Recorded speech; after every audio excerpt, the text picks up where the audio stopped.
Good morning बच्चों, कैसे हो आप सब? कैसी तैयारी चल रही है?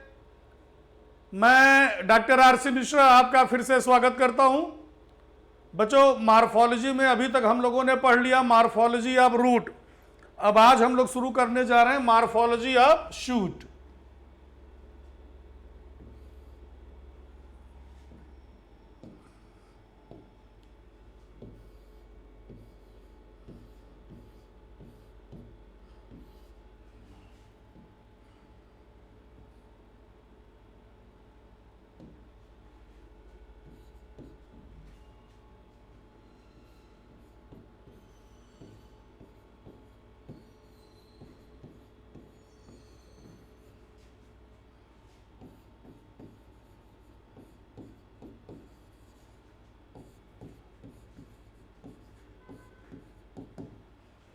तो बच्चों, सूट का मतलब क्या होता है? All the aerial organ of the plant body collectively constitute shoot. जमीन के ऊपर पौधे का जो कुछ भी होता है सबको मिला के बोला जाता है शूट। इसका मतलब शूट, अब क्वेश्चन बन गया, shoot includes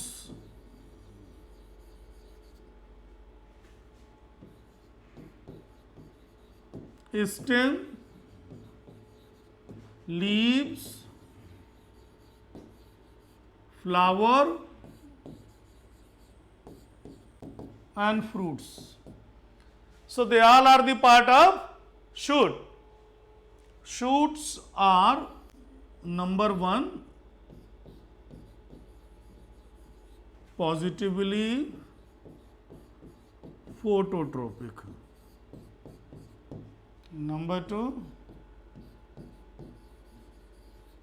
negatively zeotropic, and number three,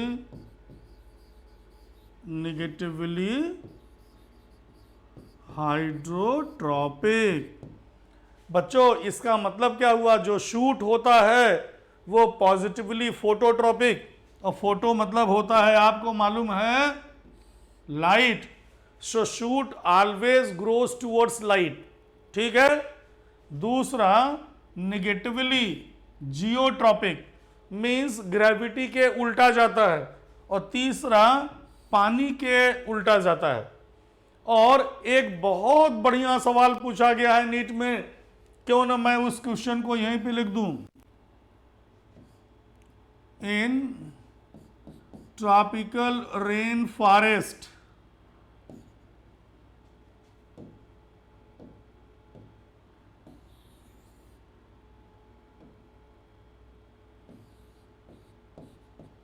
in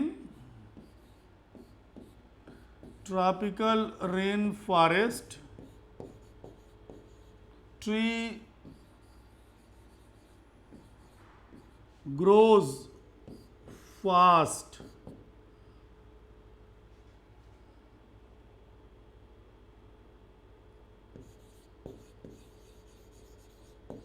because they competes for। तो आंसर क्या हो जाएगा बच्चों? आंसर हो गया लाइट। बहुत प्यारा सवाल है नीट का।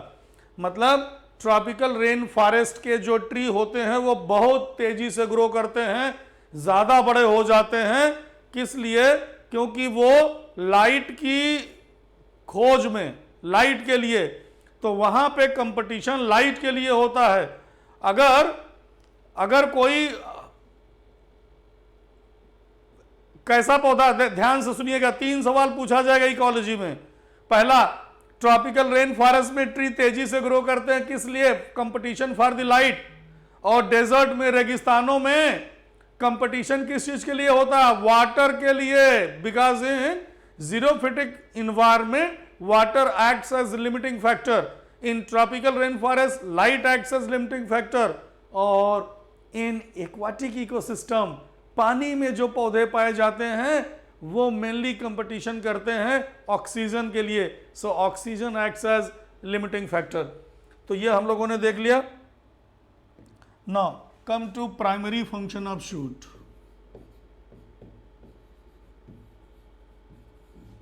प्राइमरी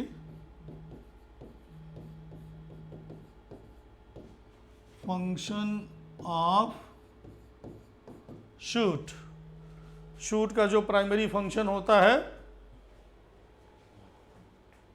वो क्या होता है? तो प्राइमरी फंक्शन ऑफ शूट में अगर हम लोग देखें तो number 1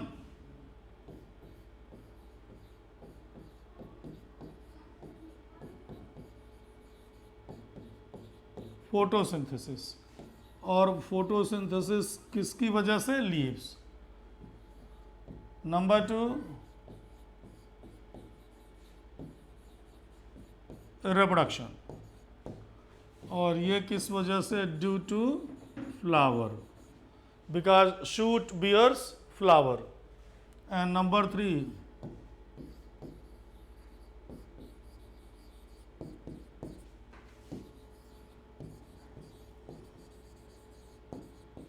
synthesis of hormone.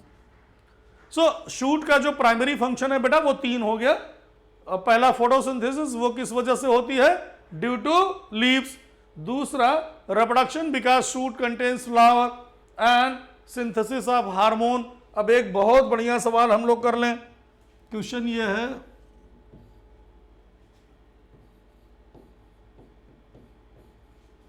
Which is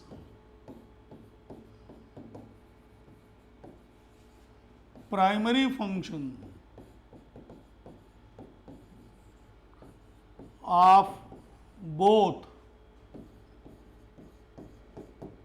shoot and root. Shoot और रूट दोनों का जो प्राइमरी फंक्शन है वो क्या होता है? तो पहला ऑप्शन दिया गया है एंकरेज, दूसरा है एब्जॉर्प्शन, तीसरा है synthesis of hormone,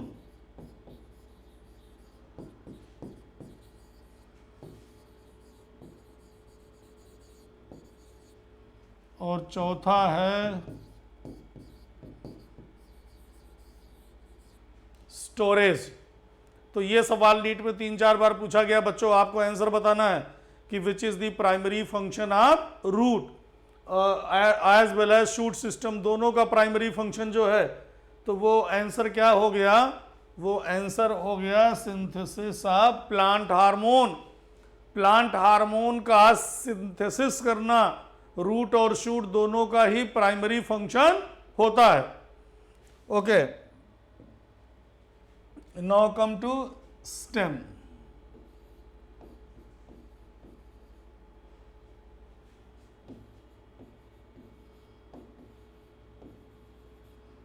and bud. ठीक है, तो सबसे पहले हम लोग बड की बात कर लें।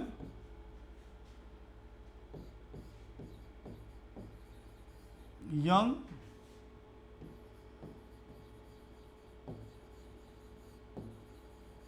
अनडेवलप्ड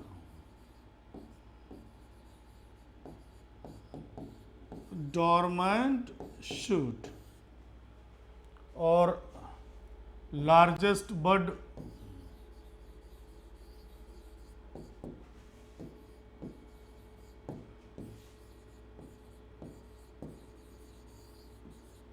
पत्ता गोभी आपने देखा है, इट्स अ लार्जेस्ट वेजिटेटिव बड। ठीक है, अब बड कितने तरह का है ये देखा जाए।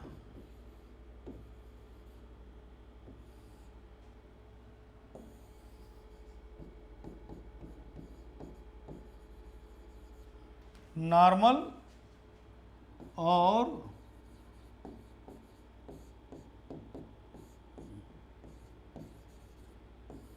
एडवेंटिशियस।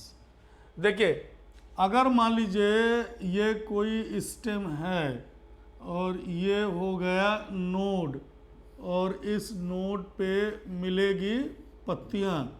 अब अगर इसकी एक्सिल में कोई यहाँ बड है तो उसे नॉर्मल बड कहते हैं। तो नॉर्मल बड कहाँ पाया जाएगा? Present in leaf axil. अब ये फिर दो तरह की होगी,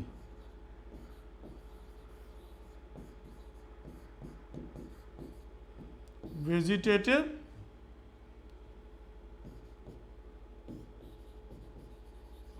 फॉर्म्स ब्रांच, जो तने की ब्रांचेस होती हैं उनको बनाने का काम करते हैं, और दूसरा फ्लोरल बड, और ये क्या बनाएगा,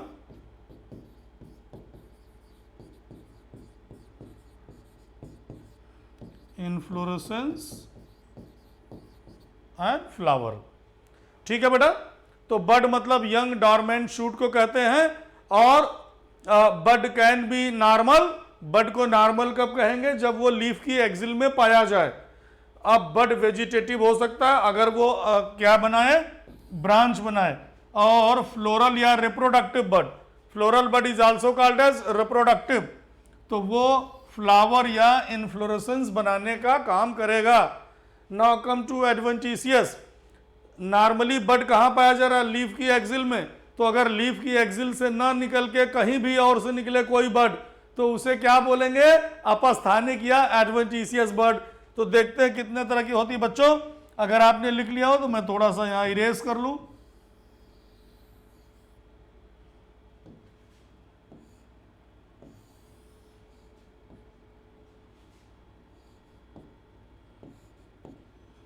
पहला है रेडिकल बड, दूसरा है इपीफिलस, थर्ड है कलाइन। रेडिकल मतलब बर्ड्स ऑन रूट, और ऐसा कहां पाया जाएगा बट बेटा, आइपोमिया बटाटस में। और किस चीज में हेल्प करेगा, रिप्रोडक्शन, रिप्रोडक्शन मतलब vegetative propagation. So this is very important question बच्चों, this is again very important कि एडवेंटिशियस बड का मतलब bud which never developed in leaf axil, leaf axil के अलावा कहीं से भी निकले तो उसको हम क्या बोलेंगे, एडवेंटिशियस। चले पहला बताया मैंने रेडिकल, अगर रूट पे बर्ड्स निकलें ठीक तो उसको रेडिकल या रूटी बड कहेंगे। आफ्टर डिटैचमेंट दिस रेडिकल बड वो क्या करेगा, नया पौधा बनाएगा। It means it helps in vegetative propagation. Now दूसरा, और शकरकंद में पाया जाएगा स्वीट पोटैटो। दूसरा इपीफिलस मतलब लीफ मार्जिन, पत्तियों के किनारे। आपने ब्रायोफिलम पढ़ा होगा,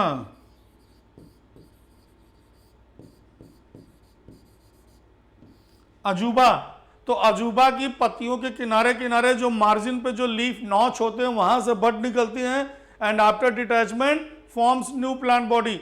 इट मींस किस में मदद करेगा, वेजिटेटिव प्रोपगेशन।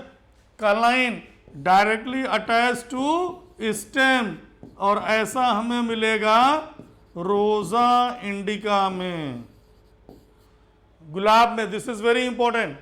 और एक और क्वेश्चन पूछा जाता कि व्हाट इज कॉलीफ्लोरी। बेटा कॉलीफ्लोरी का मतलब क्या होता है, तो कॉलीफ्लोरी का मतलब होता है formation of bud on old stem. ठीक, क्या मतलब होता है ये देख लिया जाए।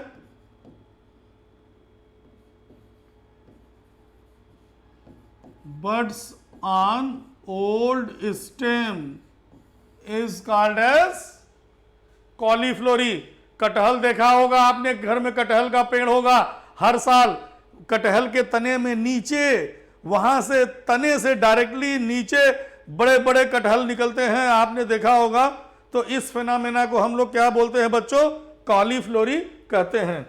अच्छा, अब एक और सवाल अगर देखा जाए तो मॉडिफिकेशन ऑफ बर्ड, दो तीन सवाल इंपॉर्टेंट जो हैं वो बता दें।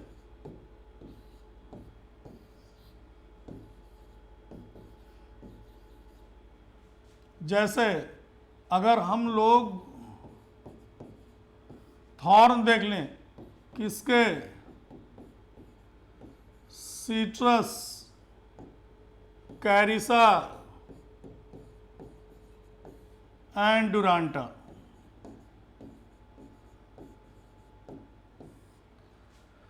तो सिट्रस, नींबू, संतरा, चकोतरा, इन सब में, और कैरिसा करंडस, कैरिसा करंडस मतलब बेटा करौंदा, और करौंदा जो होता है, करौंदे में आपको कांटे मिलेंगे, ठीक है। तो करौंदा के कांटा हो गया, और रूटेसी फैमिली के जितने पौधे हैं उनके जो कांटे हैं वो एक्सिलरी बड के मॉडिफिकेशन होते हैं। That's why they must have vascular supply, deep seated होते हैं, इसलिए इनको आराम से अलग करना मुश्किल होता है। देन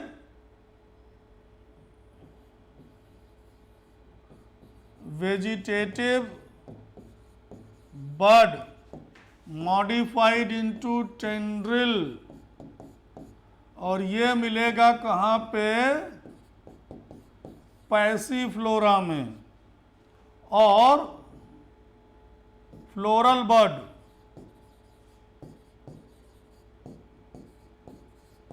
इनटू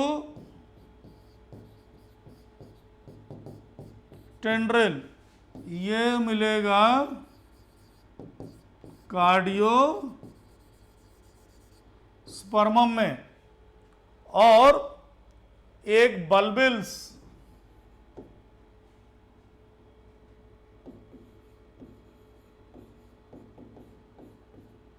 बल्बिल जो है मल्टीसेलुलर स्ट्रक्चर होता है, नोड पे पाया जाता है। After detachment it forms new plant body, और ये आपको मिलेगा अनियन में, एलियम एंड डायोस्कोरिया, इसको याम ट्री कहते हैं। तो ये आपको इतने मॉडिफिकेशन नीट के लिए याद रखना पड़ेगा। एक बहुत बढ़िया सवाल ले लेते हैं, जैसे यहां पे लिखा हुआ मैंने डायोस्कोरिया, दैट इज याम याम, लेकिन मेरा सवाल ये है कि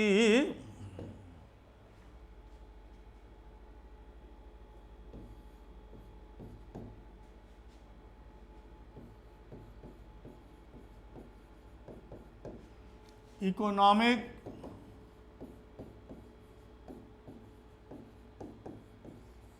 importance of leaves of Diospyros, इस पत्ती का, इस पौधे की पत्ती का इकोनॉमिक इंपॉर्टेंस क्या है बच्चों? तो इकोनॉमिक इंपॉर्टेंस क्या है? इसी को बोलते हैं तेंदू पत्ता और रैपिंग ऑफ बीड़ी। बीड़ी आपको मालूम है ना, बीड़ी सिगरेट, तो बीड़ी को रैप करने के लिए यही पत्ता यूज किया जाता, तेंदू पत्ता। ठीक। एक सवाल और पूछा गया है कि बीड़ी बनाने में कुल कितने पौधों का यूज होता है? How many plants are use in making bidi? तो बीड़ी बनाने के लिए कुल 3 प्लांट चाहिए। पहला तो हमको टोबैको चाहिए, ठीक है। दूसरा तेंदू पत्ता चाहिए, तेंदू लीफ रैप करने के लिए, और फिर हम धागे से बीड़ी को बांधते हैं, और दैट इज कॉटन। तो ये बड़ा इंपॉर्टेंट क्वेश्चन पूछा गया है कि making of bidi needs how many plants? तो 3 प्लांट। ये बच्चों आप बहुत अच्छे से याद रखिएगा। तो हम लोगों ने बड पढ़ लिया, अब नेक्स्ट हम लोग पढ़ने जा रहे हैं स्टेम। तो स्टेम क्या होता है? Main trunk of shoot bearing nodes and internodes। ठीक है, और स्टेम ट्रांसपोर्टेशन का काम करता है।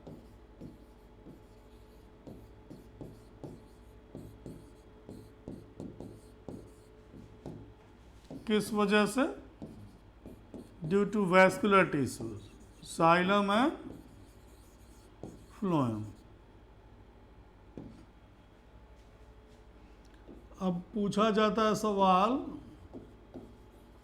Forms of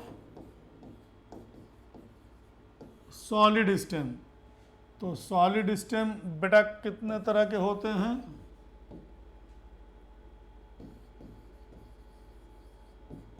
Codex,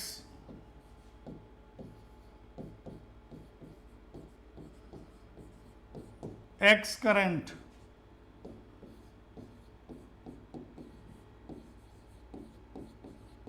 deliquescent and कल्म।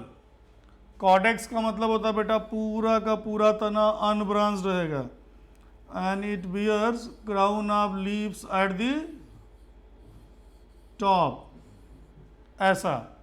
और ऐसा कहाँ पाया जाता है? पाम में पाया जाएगा। It can be date palm, it can be palmyra palm, it can be नारियल, कोकोनट। तो कॉडेक्स में क्या होता है? Stem remain unbranched which bears crown of leaves at the apex. ठीक। एक्स करंट में क्या होगा?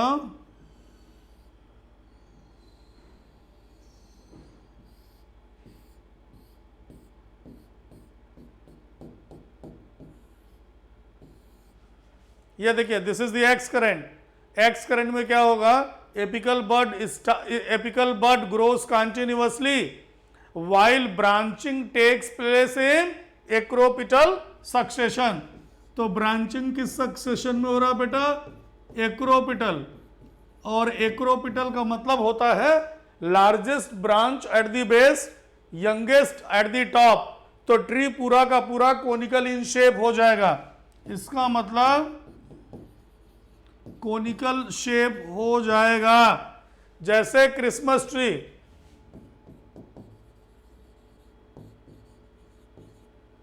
और यूकेलिप्टस। ठीक है बेटा, तो उसको एक्स करंट बोलेंगे। Now come deliquescent. डेलिक्वेसेंट में क्या होगा? Stem remains unbranched for a while, after that branching takes place in all possible direction. तो रिजल्ट क्या होगा? ये देखिए, means lateral branches grows faster than the main trunk, right? So stem remains unbranched for a while, then after branching takes place in all possible direction. और ऐसा आपको मिलेगा नीम और मैंगो में। मोस्टली जितने ट्री है, बरगद है, पीपल है, नीम है, देन महुआ है, इन सब में ऐसा मिलेगा। और कल्म में क्या होता है?